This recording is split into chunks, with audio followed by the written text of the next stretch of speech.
books or stuff like that. And so I'll tell you a little bit about my life before I get into this book. In 2019 and 2020, I was going through autistic burnout, but I didn't know it at the time. I was working in this restaurant as a dishwasher, and this job seriously pushed all of the autistic and ADHD buttons I didn't even know I had at the time. I was so anxious and exhausted and overwhelmed that I wasn't sleeping at night, and I'd get out of bed really exhausted and force myself through the day. I wasn't able to take care of myself, and so I just moved back in with my parents, and I picked up this book. And for me, it's literally the book version of my best friend Lena. I met her several years ago online, long before I knew I was autistic. And then I met her in real life, and she told me that she was on the spectrum, but she didn't tell me that she was. And all I knew is that it was like we totally spoke the same language. You know how you have this feeling of being kind of out of sync, out of step with everyone around you? And like you're not getting the conversational dance. But with Lena, it was super easy. I've never lost track of time before talking to someone. And I just really jived with her. So that's this feeling that this book gives. And to me, Lena has been like a big sister, someone I consider a successful role model that I look up to, and has been a great support through the diagnosis process. And if you don't have an older autistic role model that you can look up to, I totally recommend this book. While she was writing this book, Rudy Simone spoke about her own experiences, as well as quoting from a number of other autistic women who share their experiences growing up in school, at work, and in literally every facet of life. So on the authenticity and relatable scale, I'm going to rate this a total 5. It's going to be like really hard to share with you everything in this book that I loved without like giving it away, and also keeping this video concise. One point I super related to was, let me read this quote. "Information fills a void as we don't seem to have much of an identity of our own when we're young. We feel a sense of urgency to learn and create. And you can't really create anything until you've taken in enough understanding of what already exists." In Thinking in Pictures, Temple Grandin says she learned how to draw engineering designs by copying another draftsman's drawings. She soon began to create her own highly complex works without any formal training. Obsessive activity is an illustration of the incredible focus that we possess, and teachers, doctors, and educators are beginning to realize this is an asset, something to be cultivated and not discouraged. As Temple says, we have to work with our strengths, not our deficits. This is a key to the kinds of workers and innovators we might be in our future. But there are practicalities to attend to. When we are in the zone, we do have a hard time with taking breaks, going to the toilet, eating, drinking, grooming, getting fresh air, or exercise. It can also impinge upon getting a job, going to work, and other crucial activities. Is it really just executive dysfunction causing this behavior, not knowing when to stop, or is there something more? This reminded me of like all the opportunities I've had to dive deep into subjects such as pragmatics and semantics. And I remember reading a book about that shortly after getting diagnosed, and literally feeling super high on this information without having even taken any drugs. It was like my whole body was vibrating, and I was literally just wanting to tell everybody about it, info dump. I was so excited about it that I didn't even want to sleep. And it's been that way like all my life. I read something cool and I just get sucked into this full force, and I don't have to take drugs to get this ecstatic high sort of feeling. It talks about questioning whether you're female or male or where you fit in. And I've definitely wished sometimes that I could have been born a boy. And she also mentions that another aspect to being a woman, here she quotes, another aspect to being a woman is the amount of grooming we may be expected to do. I once read that the average female spends thousands of hours of her life, hundreds of days getting ready to go out. That just seems silly to us. Well, basic hygiene is not a gender issue. How decorated society expects us to be is makeup, hair products, lotions, potions, etc.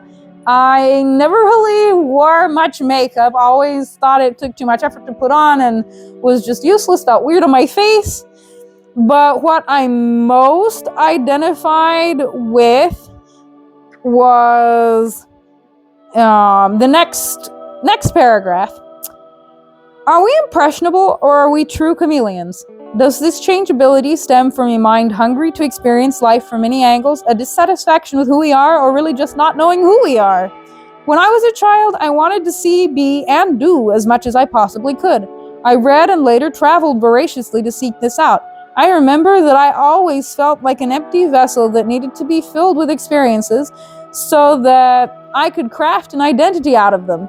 Other people throughout my life seemed like they already had identities and therefore seemingly had less need for experiences.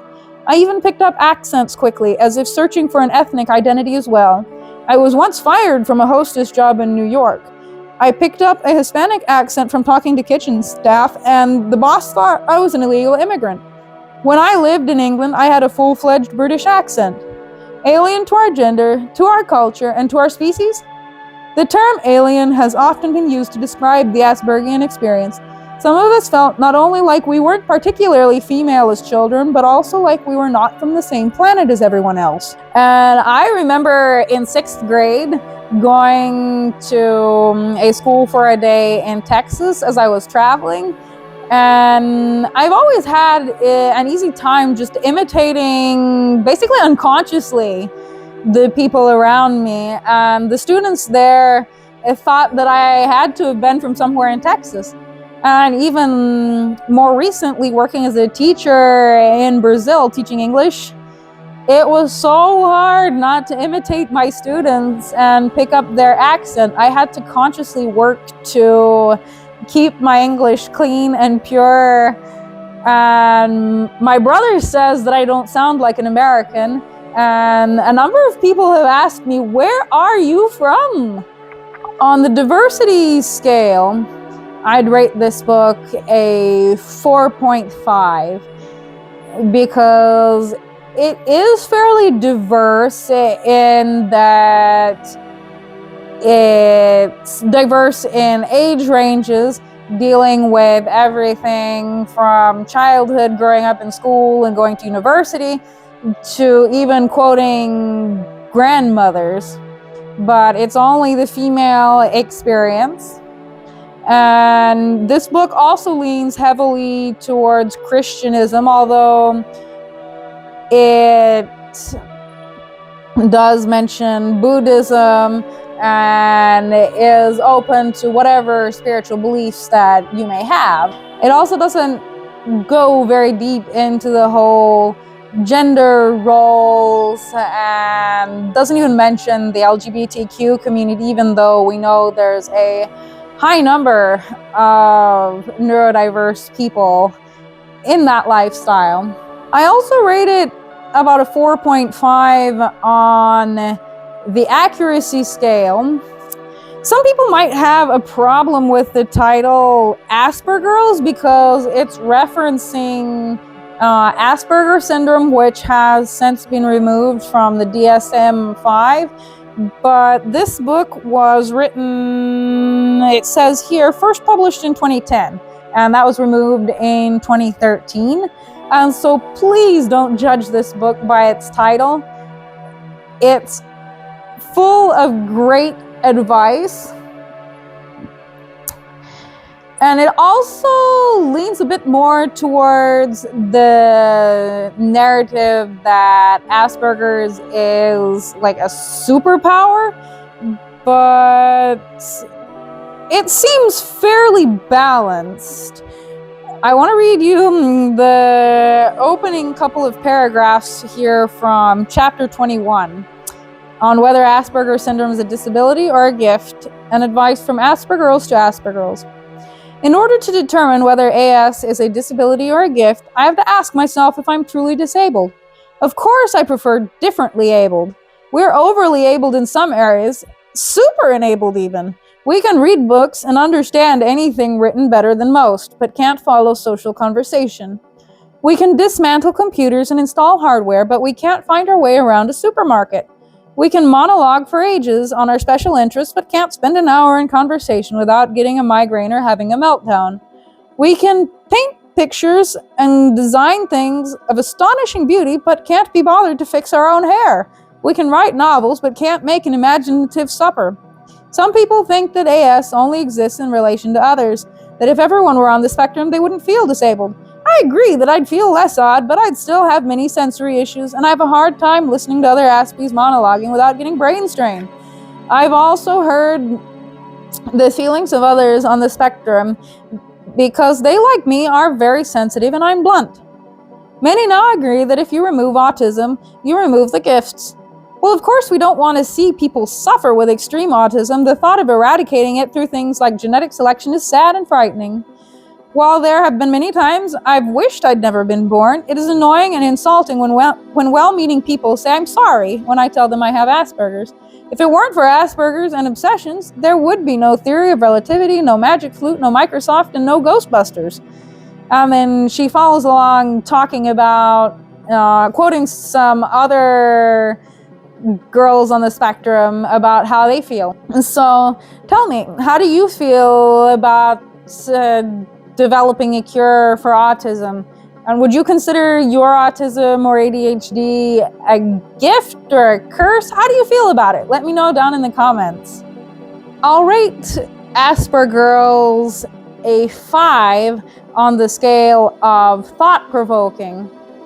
One theme that runs throughout this book is don't give up. Get an education, because getting an education will help you combat the common problem of poverty. A lot of us give up really easily, and she also encourages you here on page 102 in her section Advice to Aspergirls. If you have confidence in yourself, that confidence spills over into your social skills and into the social arena. People sense when you know your worth and they respond to it. It helps to be validated, but even before validation comes belief in self and one's own thoughts and abilities. She constantly encourages you to practice new skills to get better and not give up on yourself. You have to learn what you can change or what you can work around and what you've just got to accept. In every chapter, she includes a section on advice to Aspergirls, as well as advice to parents of Aspergirls. And I really like that she tries to address this topic from practically every angle and makes you rethink the stereotypes that you thought you knew. It's clear and well laid out, and that's why I would rate it more or less a 4.5 on the accessibility scale. For some people, it might be a little long and a little bit detailed, and the font might be mildly hard to read for those who are say dyslexic or have some reading issues. I've come across books that are a bit better in the ease of reading, but the chapters are often divided into sections. So if you just want to read the advice sections, you can jump straight to that. So she deals with topics like why smart girls sometimes hate school. sensory overload, stimming, blaming and internalizing guilt, gender roles and identity, puberty and mutism, attraction, dating, sex, and relationships. She's very clear, very blunt, doesn't shy away from talking about stuff like periods and dealing with sex.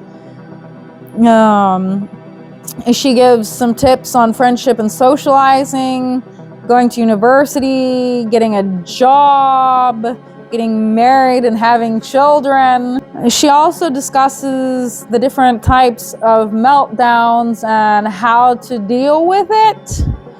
And even talks about stomach issues and if there's like if it has anything to do with the gut and diet.